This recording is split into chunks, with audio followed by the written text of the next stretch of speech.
ब्रह्मांड के पहले पत्रकार कहे जाने वाले देवर्षि नारद मुनि की जयंती पर स्वर्गीय नाथूलाल मंत्री जन कल्याण न्यास गुना ने पत्रकारों का सम्मान समारोह आयोजित किया। स्टेशन रोड स्थित एक निजी होटल में आयोजित समारोह में गुना सहित अंचल के पत्रकार भी पहुंचे।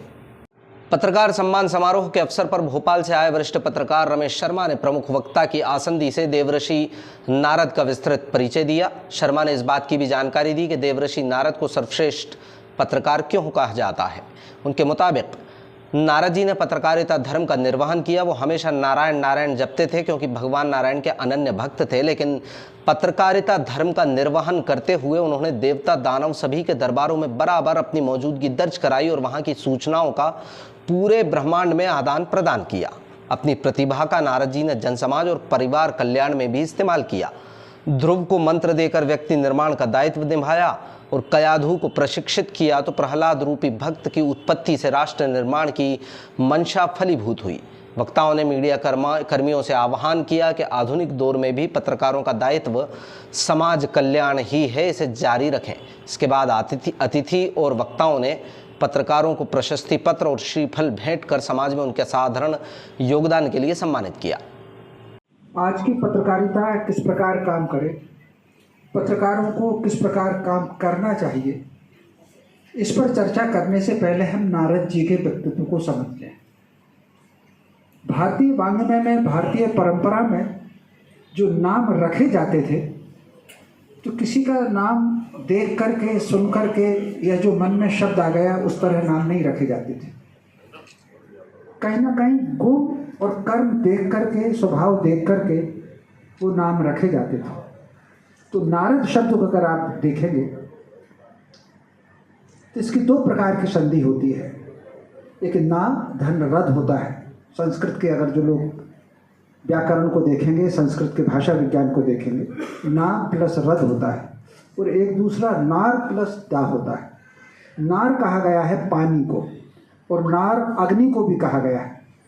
इसीलिए जो जल में देवता रहते हैं क्षीर सागर में, उन्हें नारायण कहा जाता है। और दा कहा गया है दमक को और दिव्यता को। यानी जल की दिव्यता क्या है? जल की दिव्यता है उसकी निर्मलता से। और जल की निर्मलता कब होती है?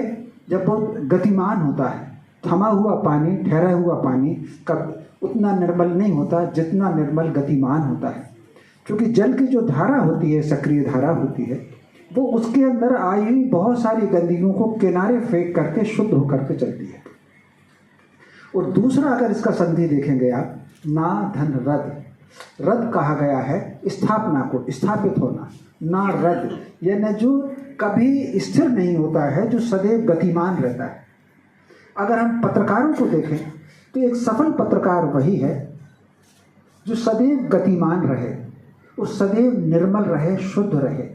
अगर आप अशुद्ध हैं, आप गतिमान नहीं हैं, तो मान कर के चलिए कि आपके समाचारों में वो गति और वो प्रभाव कभी नहीं आएगा।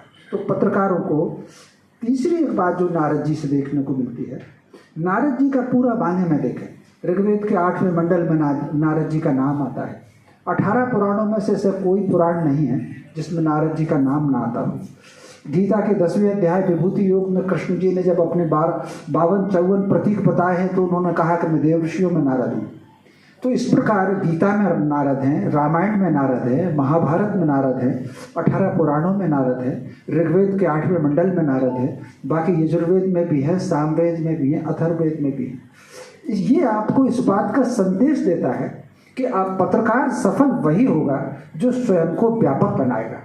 किसी एक विधा में आप सीमित ना रहें। कई बार ये होता है पत्रकारों में कि मैं तो क्राइम बीट देखता हूँ, वो बीट मेरी नहीं है, या मैं पॉलिटिकल बीट देखता हूँ, मैं क्राइम की खबर नहीं कर सकता। तो ठीक है, समाचार पत्र ने आपकी ड्यूटी लगा दी होगी वैसी, लेकिन आपको अपने व्यक्तित्व को व्यापक रखना है। इसको आज के विज्ञान ने भी साबित किया है। अगर आपको अपने मस्तिष्क को शार्प बनाना है, अच्छा बनाना है, कुशल बनाना है, तो आपको कंट्रास्ट पढ़ना चाहिए और कंट्रास्ट कार्य करना चाहिए। ये ठीक उसी प्रकार है कि अगर आप क्राइम की रिपोर्टिंग करते हैं तो आपको एक आध सप्ताह में एक आध रिपोर्टिंग आपको सोशल की भी करनी चाहिए। उससे आपका दिमाग शार्प होगा, ये विज्ञान ने कहा है। एक लकीर पर चलता हुआ व्यक्ति कभी भी बहुत ऊंचाई तक नहीं जाता, ये हम नारद जी के व्यक्तित्व से सीख सकते हैं। दूसरा, नारद जी की एक और विशेषता थी।